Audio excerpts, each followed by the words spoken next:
Hello, everyone, and welcome to the SEO Surgery in India episode number 22 from this bright morning in Berlin for a change. Well, yes, I moved to Berlin. I'm really happy and excited to be part of this webinar series from this new city full of energy. And today, as you know, the format of this show, we have picked three websites from the huge list of websites submitted by you people. Thank you so much for amazing response once again. And we have three amazing guests who will be talking about, who will be sharing their SEO insights about these websites. So you can already feel lucky if if your site is part of these three websites. And now, without wasting any time, I think we should move to the introductions because these three guys are amazing, and I can't wait to hear some great insights from these guys. And yes, let's start with the introductions. So let's start with Gabriel Grossman, who is an Aussie, and he works at Overdose Digital as senior search lead. So I would leave. Yeah. Gabriel, go ahead. No, thanks for inviting me to be on the webinar. I'm super excited. I was just saying before we started that this is my first foray into Semrush SEO surgery. So I'm really looking forward to it. Perfect. Good to have you here, Gabriel. So, Gabriel, before we start, I would love to hear about your favorite SEO aspect, the thing that you're focusing on these days. I've always been a big fan of on-page SEO.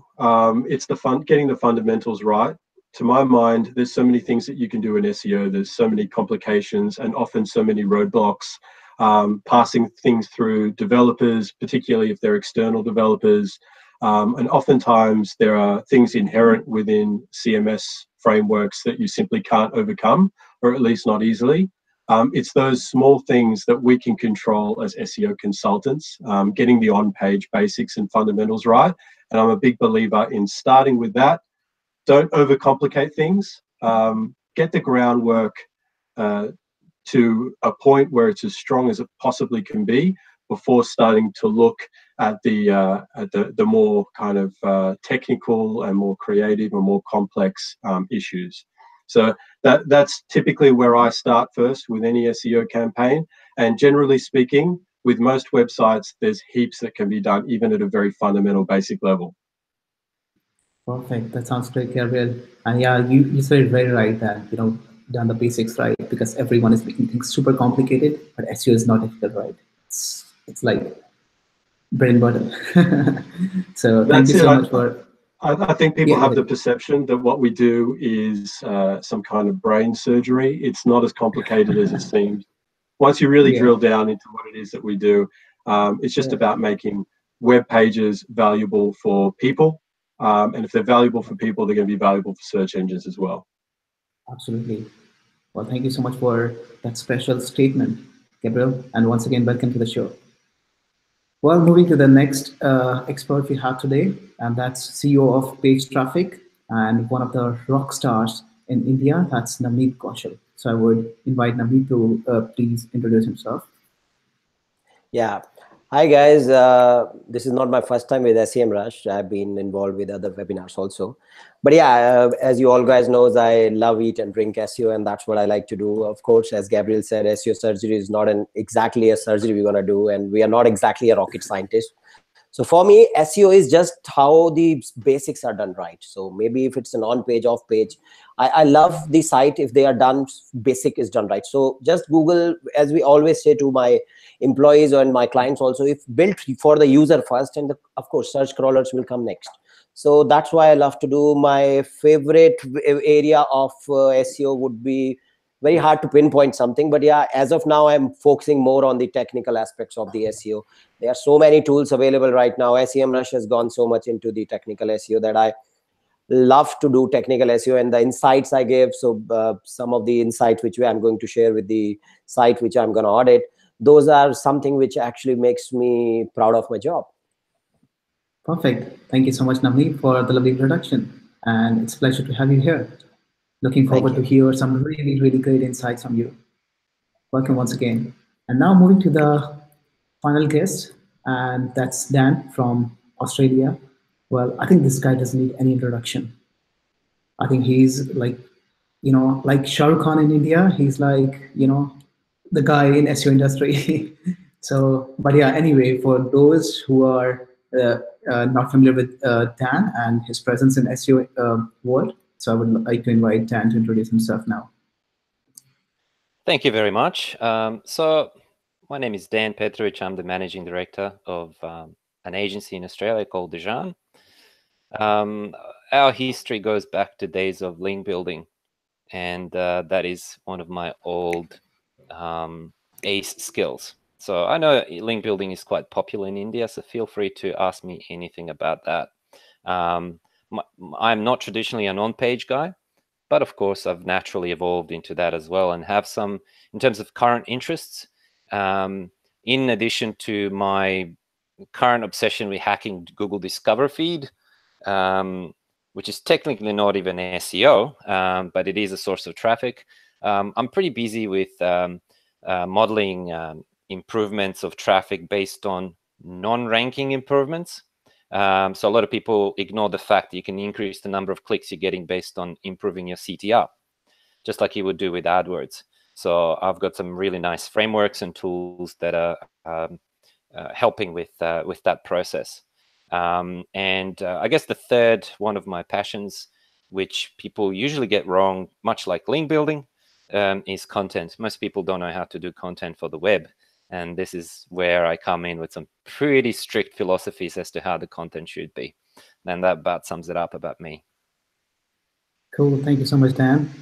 It's a pleasure to have you. And then you're also working on this amazing tool called Phrase Research. Do you want to say a word about that as well? Yes, that's right. Or So will you be introducing that in your presentation today?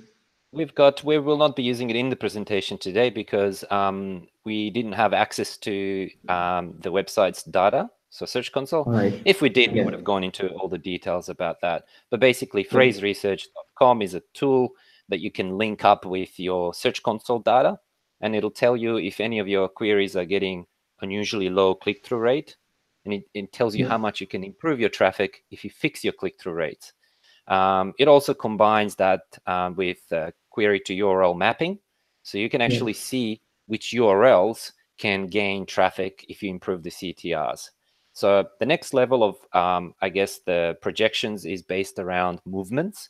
So if you move X positions up in the rankings, how much more traffic will you be getting for certain phrases and pages? And the final touch is you can actually put your conversion rate and the conversion value and calculate the financial impact of different SEO decisions. If you focus on page X versus page Y, or query A versus query B, and which ones will actually be bringing the most revenue. So the tool is in its early stages, which means that it may have some small bugs or usability queries. But if you have any questions around the tool and its usage, feel free to ping me on Twitter @DEJAN SEO, and I'll be able to answer any of your questions regarding the tool. Right, thank you so much, Dan. And now let's move to the real stuff for which we all are waiting. But before that, it's me, Nitin Manchanda. I'm working for Go Euro. It's not Trivago anymore. So I'm based in Berlin, and yeah, this is my 22nd episode of SEO Surgery in India. And now it's time to move to the real content. Before that, I would like to thank you all for showing amazing response once again and submitting a lot of websites and a good number of registrations. I'm glad you're liking this series, and keep supporting us and keep asking questions here so that we can challenge our lovely experts after the show, or well, after the real content. So let's move to the first website, which is cars24.com, and it will be Dan who will be putting some light on that. So Dan, the stage is all yours now. Let's do it. So considering these guys gave me only 10 minutes, we'll have to squeeze everything in as much as we can. But I try to organize my presentation, I guess, in such a way that I'm only really mentioning things that I believe will make a difference, from some very basic stuff to a little bit more complicated, tricky stuff. Okay, let's kick it off. So assuming you can see my screen well, I'll just, yeah, great. So first thing I noticed when I Googled your brand is that you haven't claimed your knowledge panel yet. So first thing you do, like do it now, click on this button here and go through the process. It's quite simple, actually. You'll get to this page and you hit get verified, and then you select I represent another person, organization, or an entity. Tick that, submit, and it'll take you to a few more steps, and it'll ask for some verification methods. For example, one that I did is holding my driver's license in front of me and taking a selfie and linking to a couple of social profiles where I'm logged in. It's a bit of a bizarre authentication method. But what this will do is once you get yourself verified, you'll be able to control these items, what you put in there, the logo if you update it, and any other media you'll be able to suggest to Google. So go ahead and claim that straight away. So the first thing that I do when I'm auditing a website, I just like to see what's going on with Google's index. So I did the site query for the Cast24, and I found there to be 27,600 results in Google's index. The index may vary, plus, minus, but that gives me a good idea as to what's currently in there. So try to understand if there's any subdomains or any sub-websites involved. So I did the following query plus, or I should say minus, the www version, and they gave me some other subdomains in the list, which helped me understand where are these 27,000 URLs coming from? What is it all part of? So one thing that I'm really struggling to understand is what UAT really is. Is this domain meant to be indexed or not be indexed? Because there seem to be duplication across the main site and the UAT subdomain. So that's something I'm just flagging. Without further knowledge in the business, it's hard to say whether it's meant to be there. And there's also the old blog URL. I know I can see that you've migrated your blog to the /blog, but it's a couple URLs still lingering there. Not a big issue. So we've got 55 results in the UAT. So in the blog, we got 702 results, and that's fine. I didn't notice any major issues with that. One thing that was surprising is that your pagination came up pretty high up on the list when I did the site through the blog. So one thing worth looking at is to see if we have the rel prev and next implemented correctly on that one. Did a quick look up for India as to your, some of your significant queries, because one that I see quite prominently is car valuation. But in green, I've discovered that car value and car prices combined have a lot more volume than car valuation. There's also the sell my car and some of the other sell car online, which are not even coming close in terms of volumes. So that just tells me something around car value as a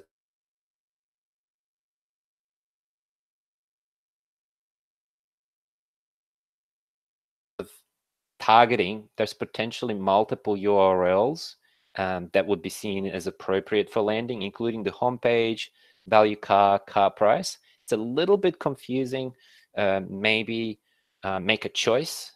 If that's your main term, then use it for your homepage. If this is more appropriate to have a separate landing page, to choose one landing page rather than two separate landing pages for that, and focus your content, link building, and all the other efforts, including shortcutting and making a very important strong link, contextual link from the homepage to the car value landing page. So just a random page I picked on the site. So we've got the home and Renault. So this is the URL I examined. And one thing that I found is this read more. So that's a JavaScript opener that reveals full content for that page. I believe people present in the Hangout are probably aware of my experiments and research regarding hidden content. I've done tons of it in the last few years, and one I've done just this year. And it appears that if you're hiding content with JavaScript tabs, accordions, and various usability mechanisms like that, the content in the hidden part will actually struggle to rank as in comparison to the content that's visible by default. And to illustrate the point is if you search for a query in here, you will see, so that's just a random string I selected. You will see how it's not bolded in the snippets. That says that Google is aware that it's not visible on your site by default. What that can do to the site, if you just choose a random snippet, the one that has it visible will outrank the one that has it invisible, right? So one thing I would do more or less straight away is just open this up and make sure that the content that you want to rank is going to be visible on load. There are some, there's some controversy regarding if your site is switched to mobile first in Google's index. Google claims that this is not an issue anymore. My experiments and experiments of other people in the SEO community showed that it's still better to have content visible on load. Okay, so one exception for your particular website, where I believe that accordions are a great idea, is this boilerplate content that recycles throughout your entire website. There's nothing unique about this content, and I would love for it to remain hidden. So some of the issues I've noticed is that there is very little unique content on pages of these types. We've got home, reno, and then a location. I believe this is a location. I hope you can correct me if it's not. So all the location pages have exactly the same content, and this chunk is exactly the same on all those pages. So we have the boilerplate part repeating over and over and over again without anything unique for the pages of this type. And this is the issue in terms of page usefulness and quality. If I take a snippet, see that sentence there, well, let us burst this bubble. I did the search for that one. Well, let us burst this bubble. This will never happen. So I just searched for that under quotes. You have that same phrase happening on 27,300 of your pages, which are in Google's index. Google knows it's there, and I don't think these sentences are really helping. It's just seen as perhaps footer content, and your main content chunk is sitting there quite empty. It's a bit of a concern for me. So you can see, so home, reno, duster. So we've got a model, so brand and the model, and we've got the same thing happening there with the read more. So things get a lot more complicated here, where I'm starting to get really nervous about your information architecture and the number of pages, which are starting to look quite like doorway pages. And Google has very strong definition and very strong opinion about the role of doorway pages. So we've got the brand and the model, and we've got the region and a more specific region. So we're honing in, and it doesn't matter how we filter through, we keep getting to pages with very little content that's not so relevant to the location or the brand or the make or the model of the car. So I'm flagging this as a potential issue. I can see, and browsing through the site, I really didn't get a strong understanding of the site architecture. So I looked at the footer to try to see what's important to you. And I guess that you highlighted these brands as something that's important to you. Obviously, you want to link to it from your homepage and everywhere else. In addition to this, what I would recommend is that you link it from the homepage content area. Footer doesn't have the same value. And of course, these are your top locations that appear to be of very strong interest. To further understand the site, I went through your sitemaps, and I can see that you've got make, city, and then you're combining make city, city location, make model city, make city location, starting to get quite complicated and unusual. So I would probably rethink a lot of this strategy, and I have some recommendations towards the end of my little presentation. So one thing that I highlight as an opportunity for you, and this is something that's happening in Australia. So if you type in Toyota Corolla value, and a lot of people will be, they're not going to be typing car value or valuing my car. They will be typing in the brand and the model of their car plus the value or various other search terms.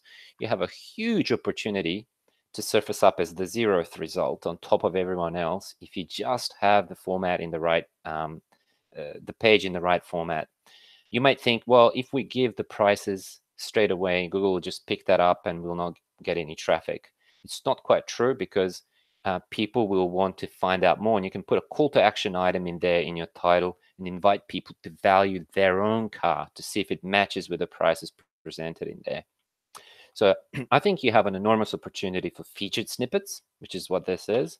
And I would encourage you to go in that direction. A little bit of a summary. So what I would recommend to do is do basic keyword research. I'm really talking basic stuff. So understand the search volumes behind different makes, models, and locations. So when you're reworking your information architecture, when you're working on your top priorities, make sure that the top makes, models, and locations, or any of the combinations of them, have the shortcut from the homepage content area. And the top stuff, like the top 10% or the top 10 pages of your highest value by search volume and interest that align with business interests and the search volume data, I would work on content improvements for those pages, including putting the car model image with the alt text. So when I'm landing on a Toyota Corolla page, I'm seeing an actual Toyota Corolla in there, and I can see it in Google image search. I can see the specifications for the car and perhaps some extra content that you don't have to do manually, like price statistics and general interest by the audience, and anything you can auto-generate programmatically. Then these pages that you've defined as your top priority in your keyword research, you can then focus on them through your link building. Because what I'm noticing is your links are going to the homepage and blog and this and that, but that very few links are actually going towards the landing pages, the commercial pages that you want to rank. Obviously, nobody's going to link to those pages unless there's some solid content on them. So we've covered the featured snippets.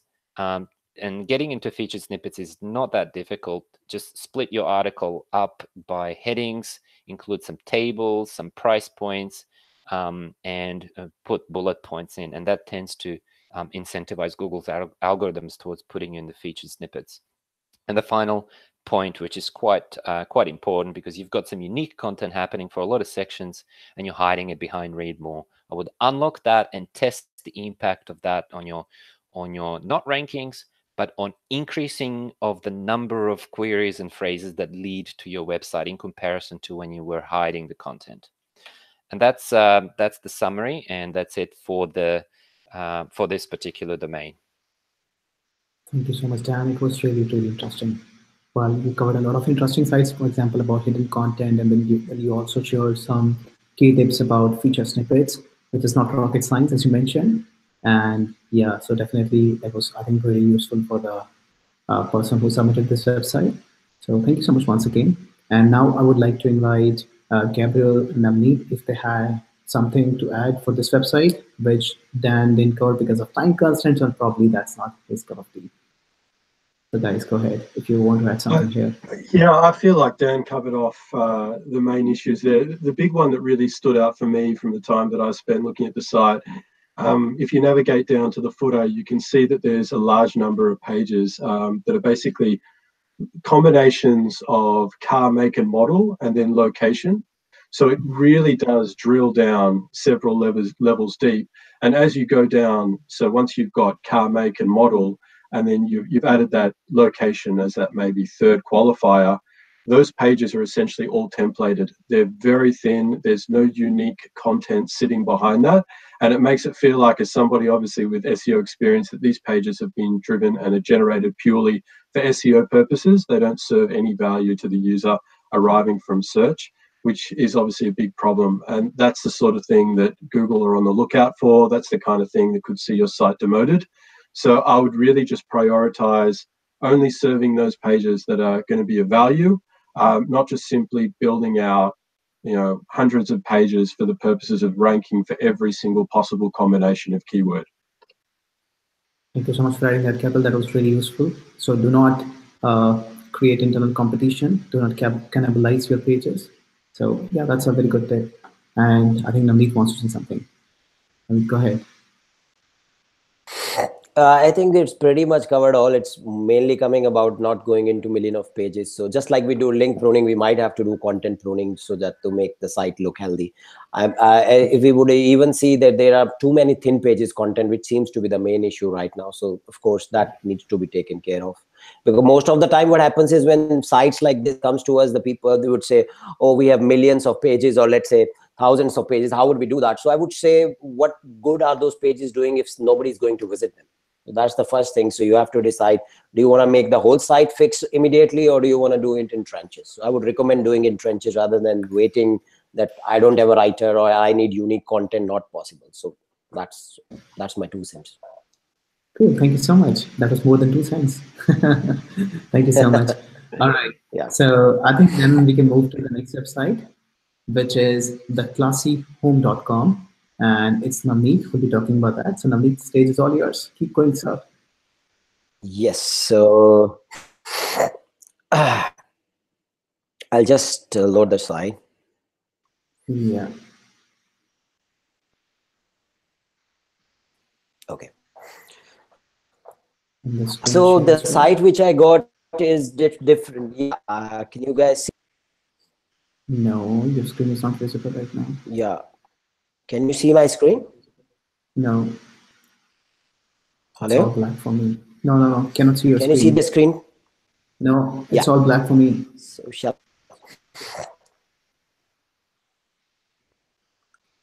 it's not showing? No. Yes, let me just check it. Sure. Can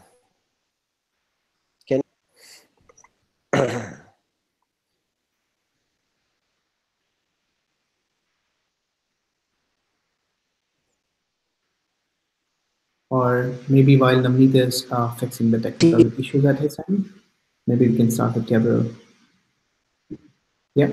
All right. So we can maybe start with the third website, which is a quiz search, and it will be Gabriel's turn to put some light on this website. So Gabriel, you can go ahead, and Sure. meanwhile Navneet will fix, and then they can start with the website. Yeah. right. So Gabriel, yeah, go ahead. How's that looking, guys? Can you see my screen? Yep. Awesome. Okay, so aquasearch.com was the domain that I was given to audit today. So just a little bit about who they are and what they're about. They're an executive search and recruitment firm. The About Us page, I think, for any website is fundamental to understanding what it is that you do and what it is that you want to portray and convey about yourself. So it's a really good first step, I think, in any website to get a brief summary and picture, which is what I've done here. So they say that they're an executive search and recruitment firm specialising in commerce, financial services, professional service sectors. The way I see it, they're targeting 2 main audience groups. So people who are hiring managers who are looking to take on more people, and obviously job seekers who are looking to move roles. Most importantly for mine, they actually operate throughout the Asia Pacific region. They also have an office in the UK as well. They've got offices stationed in Beijing, Delhi, Hong Kong, London, Mumbai, Shanghai, Singapore, and Taipei. So one of the first things that I like to do is to open Semrush. For this particular client, as with Dan, I didn't have access to any Search Console data, which obviously would have been valuable. And it's very typical as well, I should say, when you are auditing a website, going in for a pitch, trying to win new business, that you won't always have access to a client's Search Console or analytics data, but certainly that is preferential. But Semrush is a really valuable tool in that it actually helps, in a sense, peel back the curtain a little bit to understand how the website is performing, understand the strengths and weaknesses, and then how we can actually then build on that through the insights that the tool provides. So I wanted to look at 2 of their kind of main markets just to get a sense check as to current performance. So I pulled out India, where they have a couple of locations, and the Hong Kong, which is where their main office lies. Just looking at the data here, you can see that traffic is very, very minimal from organic search. So in India, they're ranking for approximately 62 keywords, which is driving an estimated 38 organic clicks per month. In Hong Kong, it looks on the surface level to be a little bit stronger, with 126 keywords, but it's still only driving 274 visits. So we're talking about a website that is really not making too much of an inroad and too strong of an impression with Google search.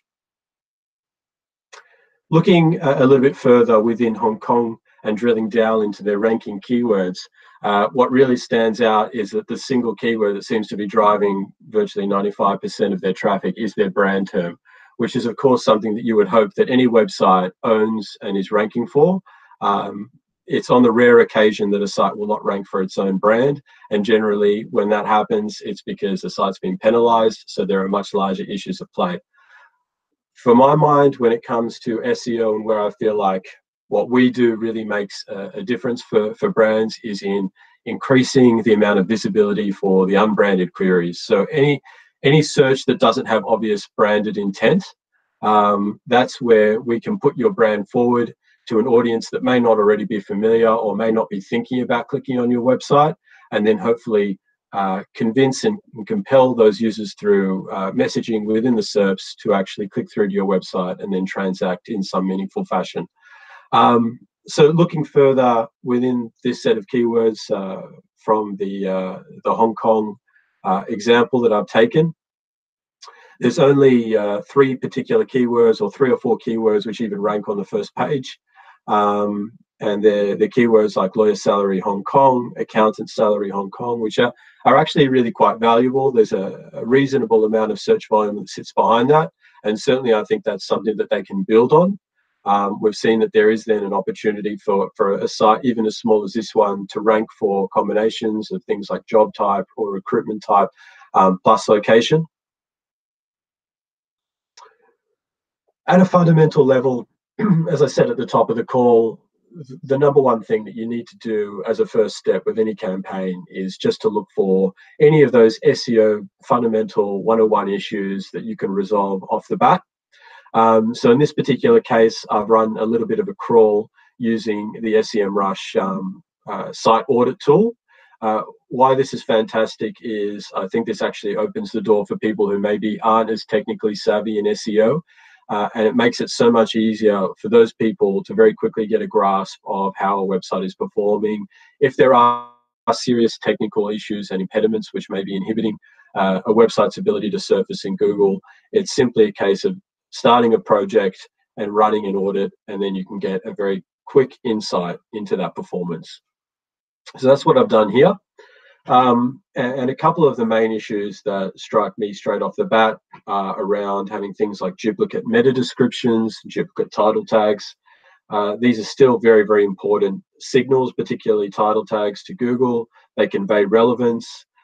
They also are your opportunity essentially to convince somebody who's doing a search that your page is relevant to that particular query, and then convince them to then make the decision to click through to your site. So it's fundamentally important, not just from a ranking perspective, but also from the perspective of click-through rates and bringing people through to your website, that you make sure that all of those small details around things like title tags and descriptions are optimized for each individual page, that they're unique to that page, that you're promoting keywords where possible, but still making sure that it's readable and digestible to human beings. I've also done a bit of a crawl with a tool called Screaming Frog to look at some of these meta descriptions. And you'll see here down the bottom, this is just a very small snippet of that crawl, but this is actually the case for hundreds of pages on the site.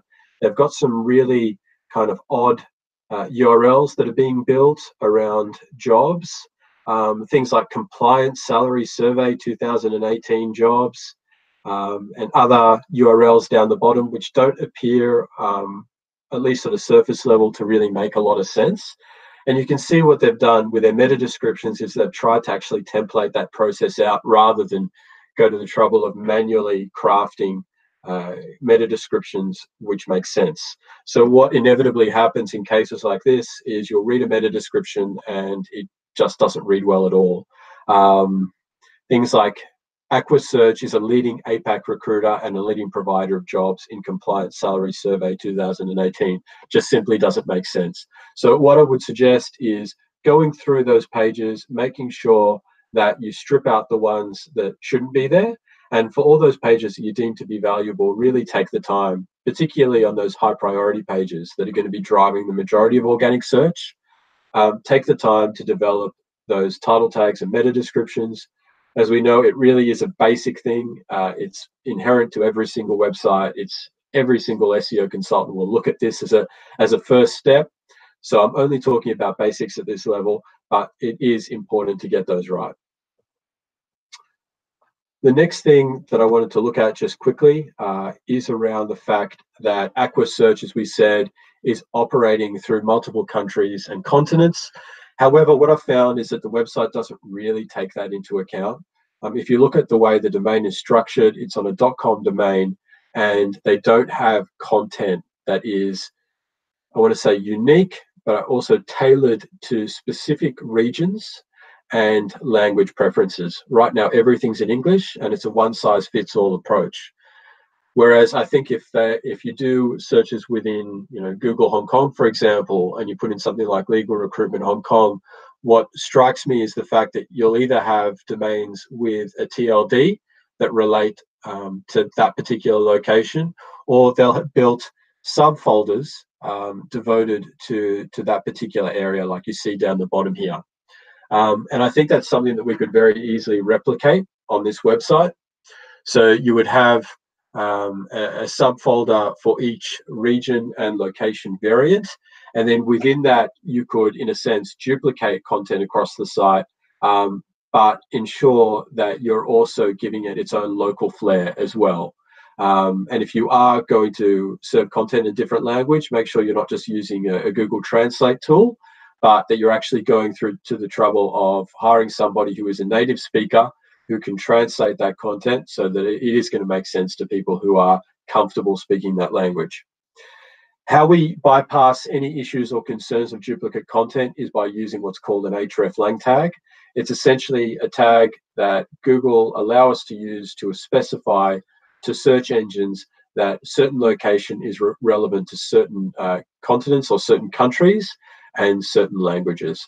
And that way you bypass any issues of duplication, and you also, I guess, are able to tailor content that's going to be more relevant to multiple audiences.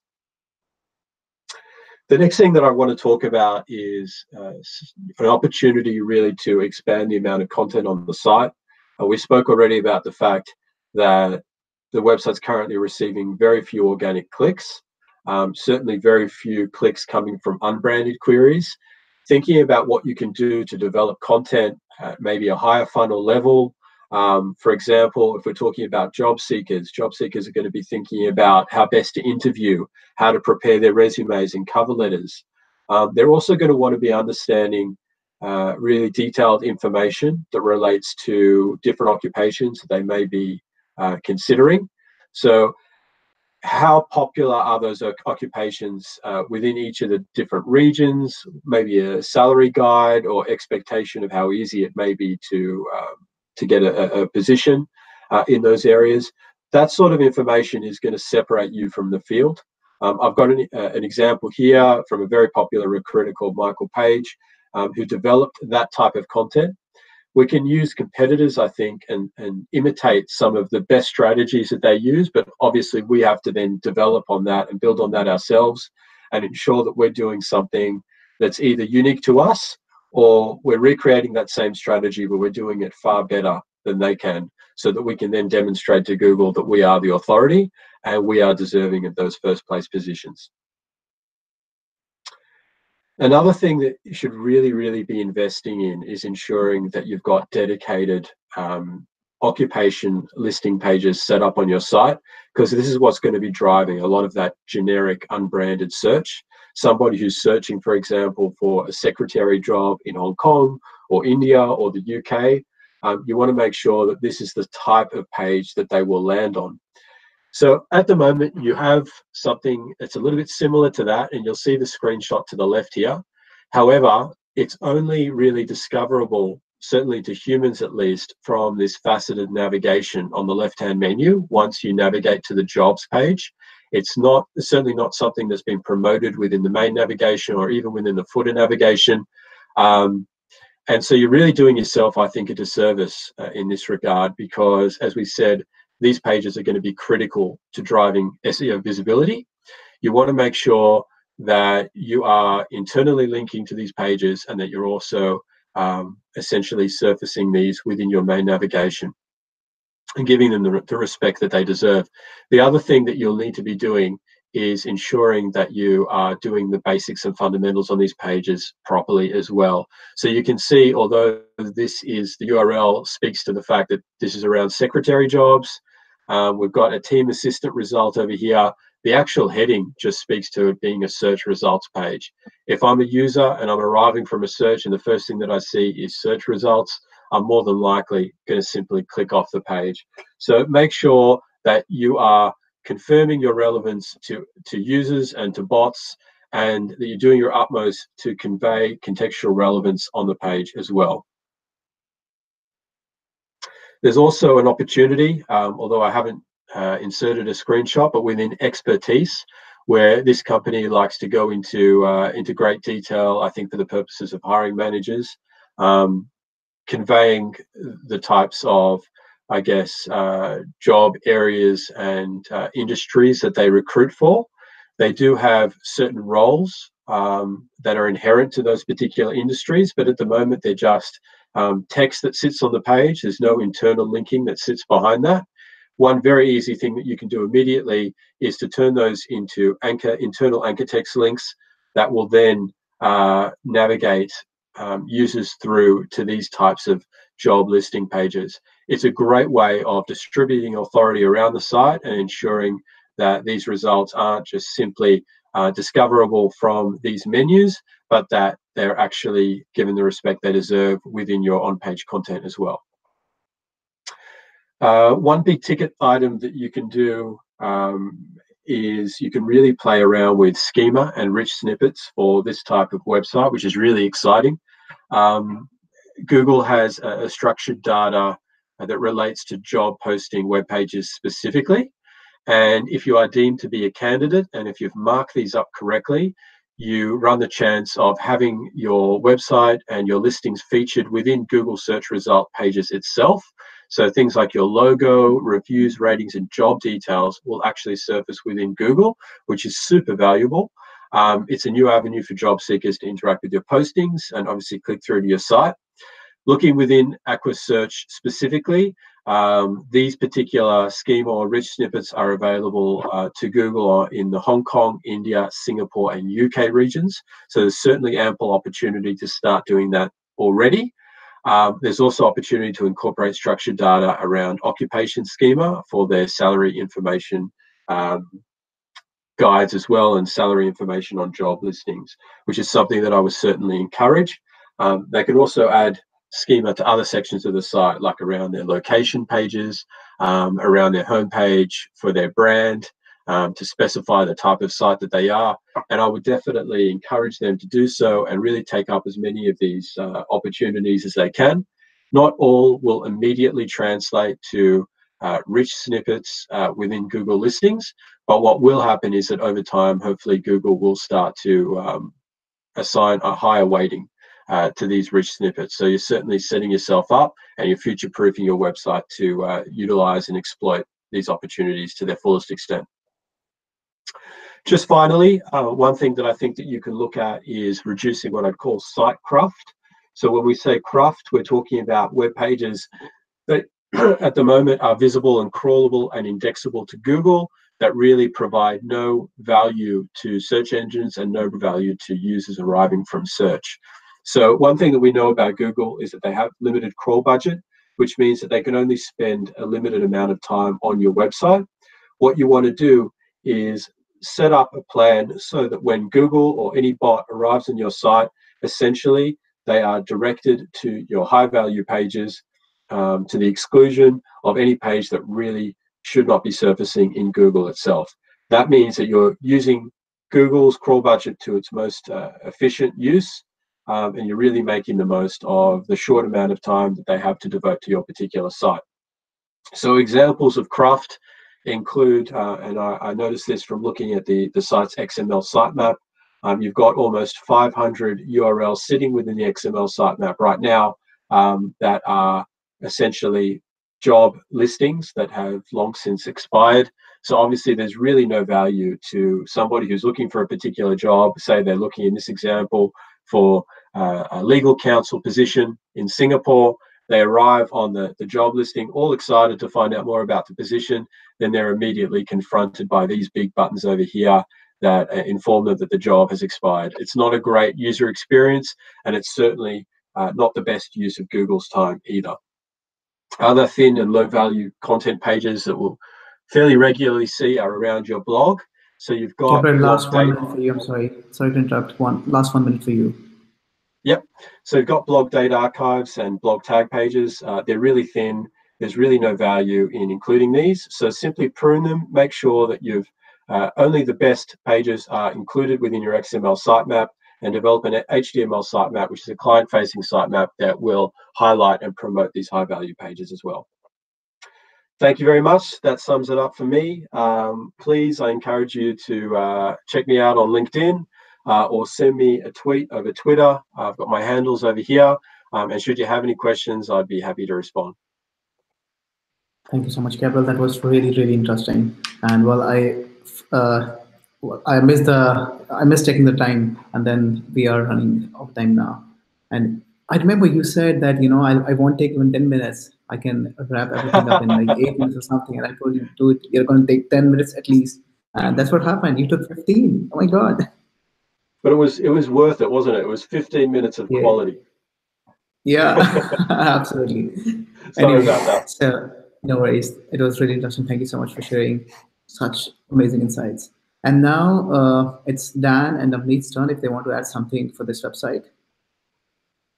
Yeah, I've got just a quick comment regarding the authoritativeness of the domain. I think a lot of the competing websites will have quite strong link profiles, and that's, I guess, something that this domain could work on a little bit, considering they only have 46 referring domains for the industry they're in and what they're trying to compete for. That could be an issue, as them being seen as a very, very low authority website.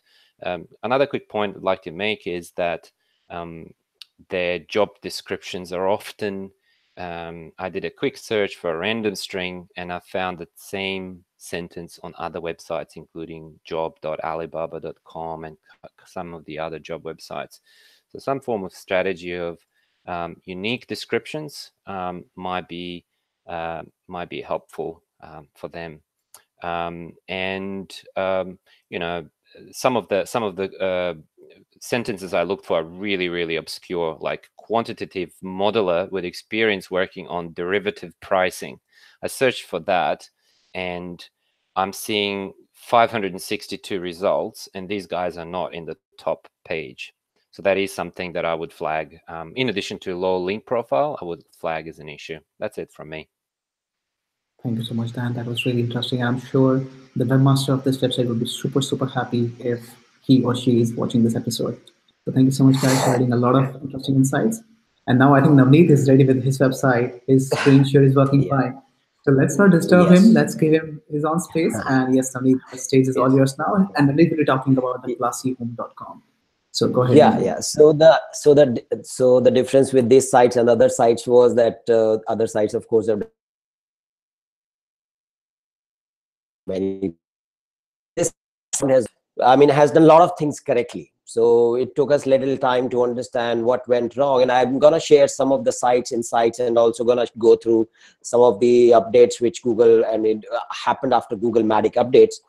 So just having a look at the website, and just want to scroll through the website sites on a first thing. It all looks fine. This is the site which we have. I'll just take you to the home page. It's live audit I'm doing right now. So when you go to the home page, you find everything is okay. So of course, we gone through some of their everything perfect. So their trending products, popular content, they have everything, information, everything is there. So that becomes a little hard for us. What exactly did we miss? And why would this site owner would have an issue when everything looks okay? So let's dig ahead. So what I did is I put it in a Semrush and we went into the organics, and that's where you see. If you see my screen, you could see in August they were getting almost 20,000 traffic, which started dropping from August, and it went to 17,000. Then it went to, in November, to 11,000, and right now it's at 11,000. So that's like almost 50% drop in traffic, 40% drop in traffic.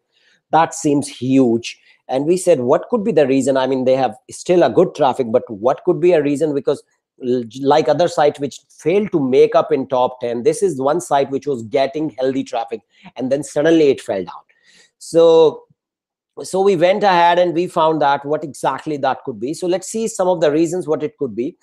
So I went to the quickly and I say, let's see. I'm going to talk about little Google Matic update here also, because a lot of things, I mean, it's still not very clear, but yes, we need to ensure that a lot of those things are done. So when I click on their blog section, so if you see the website is running on an HTTPS and suddenly the blog section takes me to a not secure page, that's a complete no-no.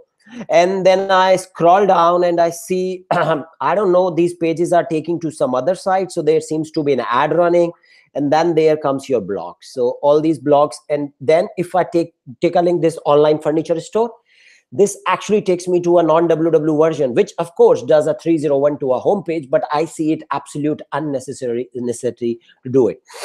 I run a quick shell with the site colon, which we just to check for the site in Google.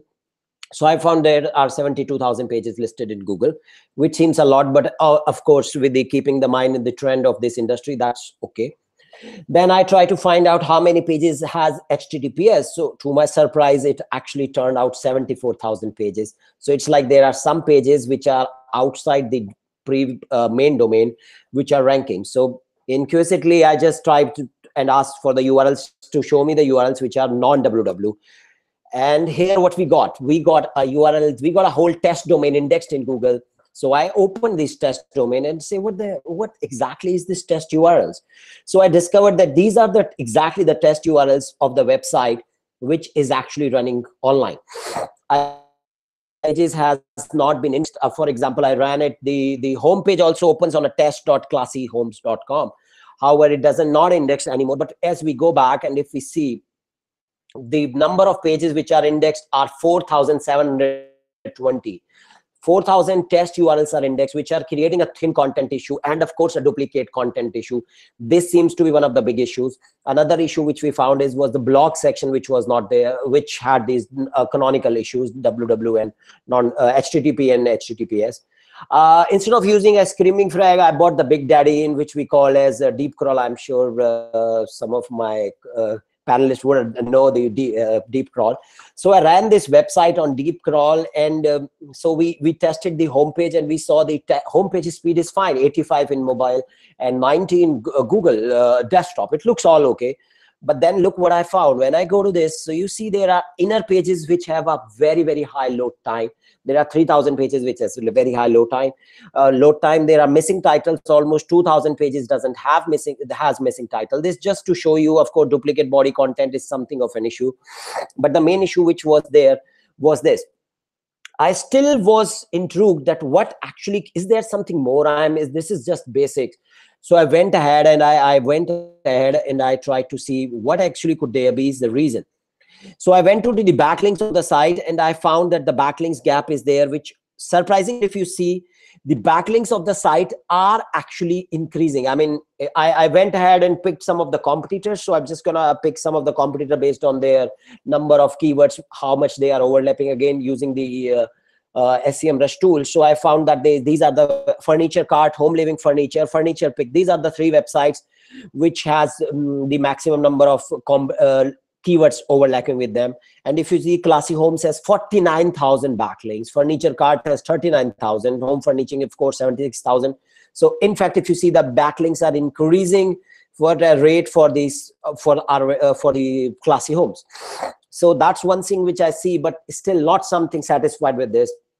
I thought let's run through something which we call as Google Matic update, or something which the expert call as Google EAT update. So let's see what exactly is this EAT update. A lot has been talked about the EAT update. I'm going to touch a little bit about those EAT update, what exactly is. So for an e-commerce site, let's see what exactly is an EAT update. Basically, EAT means when Google look at a website from your website should pass these three tests: it's expertise, authorities, and trust. Of course, there's lots and lots of articles available there, and I'm not going to go more into it. And it's not exactly the sure shot that yes, this could be the issue, but yes, we are trying to find issues here.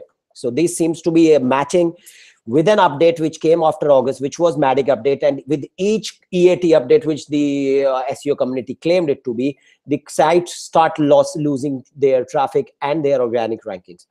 So what EAT updates for a e-commerce site means, it means you have on your website prominently deliver information about delivery cost and durations.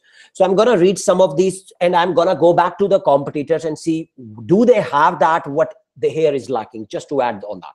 Any other additional cost, taxes, or tariff that could be in return policies are there, product guarantees are there, is there the company contact information, do they have a live chat, do they have customer support, are their FAQs easy to find, that something is there. Then how is it for user to contact you? Are there confirmed reviews? Do the site has reviews where I can go and see? Do you have product description pages which answers question? Is it easy for your customer to understand the return process? Are there any surprises at the checkout? So these are some of the things. And based on these, we went to the website, and I'll show what we lack on the website. So first thing, based on this is an EAT update, again, just an EAT review.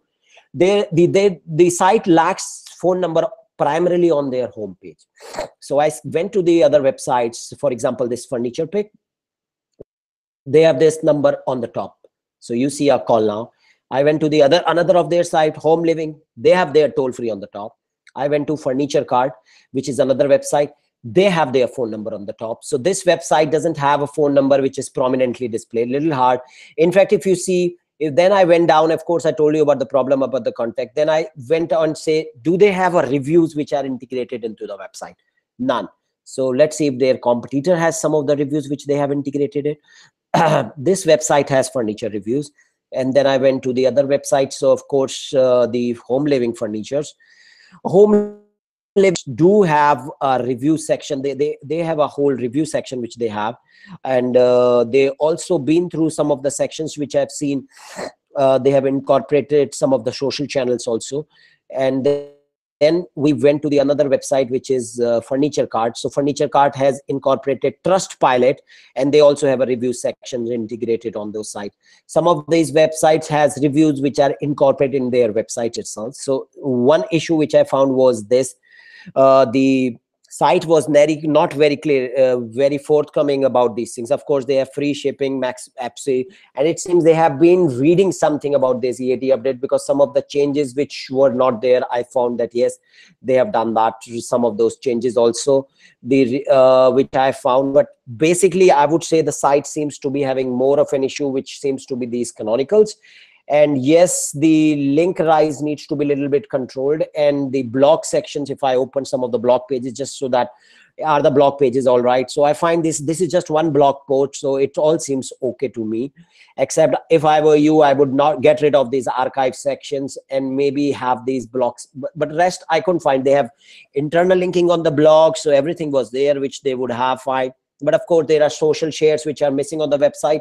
We have seen there, if you have some social shares, I mean, fair little amount of social share, it does help bump some of these rankings. So that would be my brief review here about this website. Thank you so much, Navneet. That was really, really good. And as you mentioned, this website is really good from a SEO perspective as well. Still, you managed to find a lot of interesting things.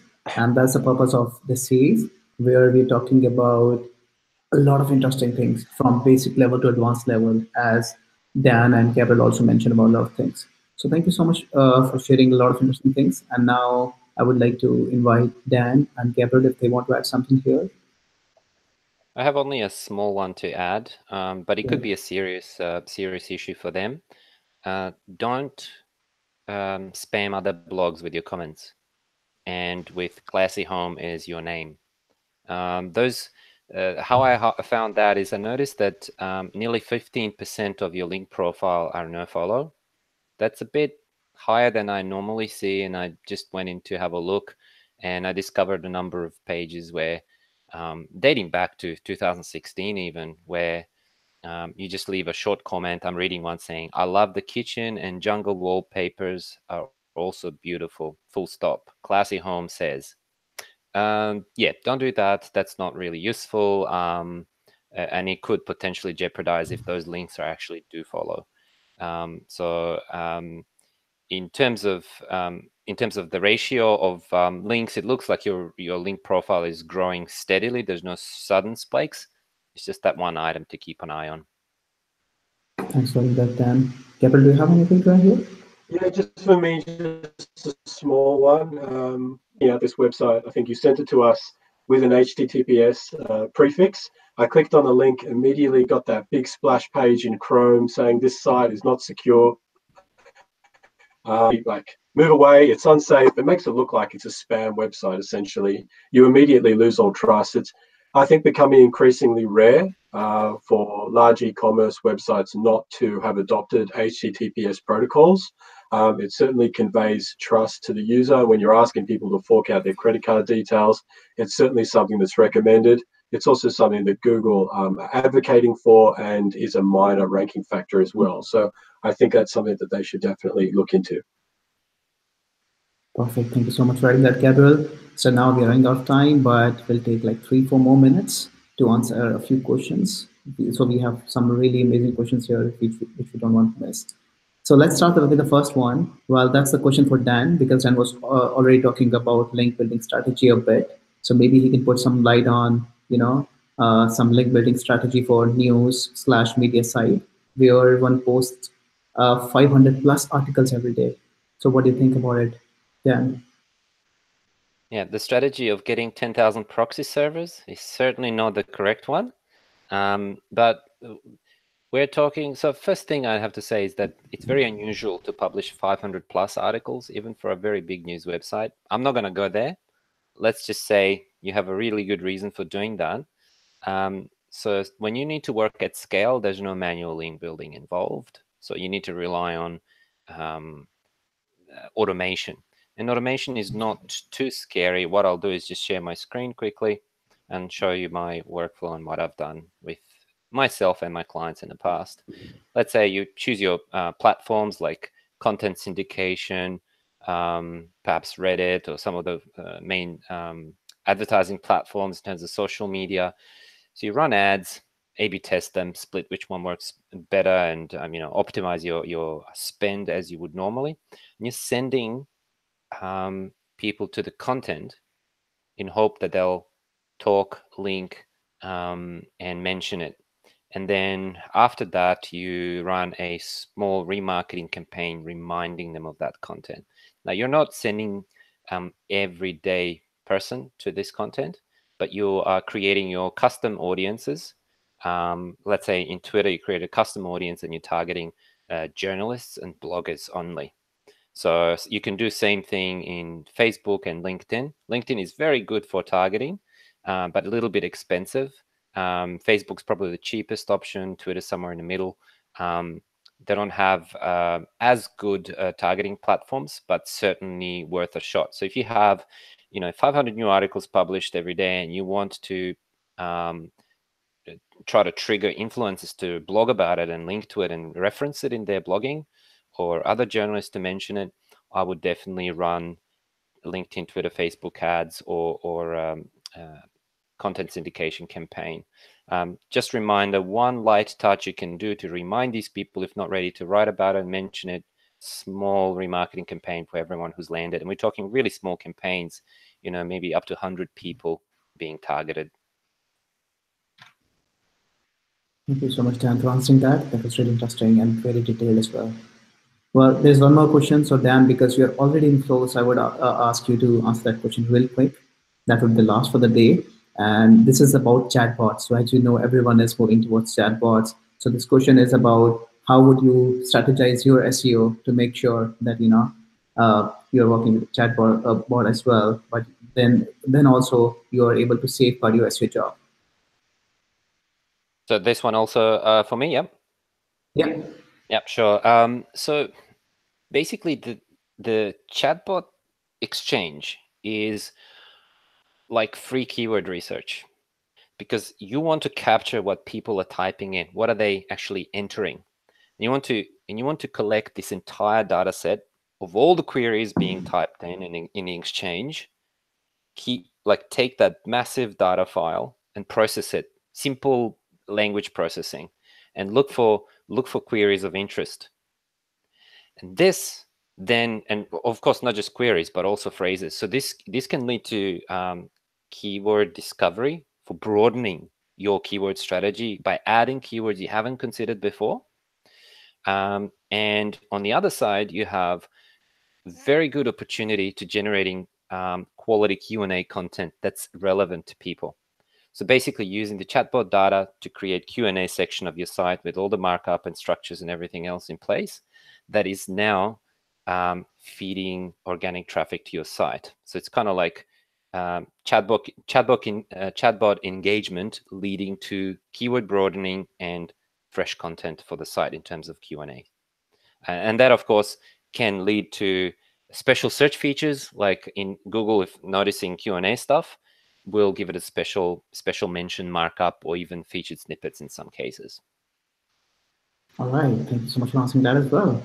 That's great.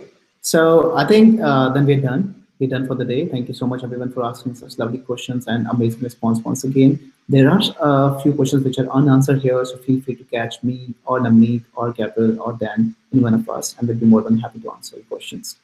So that's it from our side. And now I would like to invite our experts one by one so that they can say goodbye in their own style, and they can also share their preferred communication channel where you can reach them with the questions which are unanswered here, or questions in general, because you know they have answered to almost everything related to SEO. So Dan, you can go ahead and start the final round of advice. Yep. So I would say one thing we didn't quite cover today, and I want to leave with everyone, is about web content. So why don't we introduce the concept of inverted pyramid? Everyone who hasn't heard or applied the concept of inverted pyramid, Google it and start writing with that principle in mind, because every journalist does it and people love to read content that's structured in such a way. If you have any questions around that or any other queries, you can reach me on @DEJAN SEO on Twitter. Thanks, guys. Thank you. Gabriel, you want to go next? Sure. Thanks again for the opportunity. It's been a lot of fun and a good learning experience for myself as well. A lot of great tips and insights have been shared. You can reach me over on LinkedIn. Just search my name, Gabriel Grossman. You can also hit me up on Twitter should you have any questions or just want to follow on Gabe_Grossman. Thank you. Navneet, you're next. Yeah, so thanks everyone. As usual, I enjoyed these challenges of trying to discover new and new websites and issues. As I said before, I love doing technical SEO. So if you guys ever get stuck in technical SEO, we have a lot of in-house tools. Also, you can hit me up on Twitter. My Twitter handle is Navneet Kaushal. Thank you. Thank you so much, Navneet. Well, and if you have any questions for me, you can catch me on Twitter or LinkedIn. You can just search my name and you'll find me there. So thank you so much once again, and thank you so much all three experts. It was a pleasure hosting you here, and thank you so much everyone for joining us. That's it from the day. Thank you.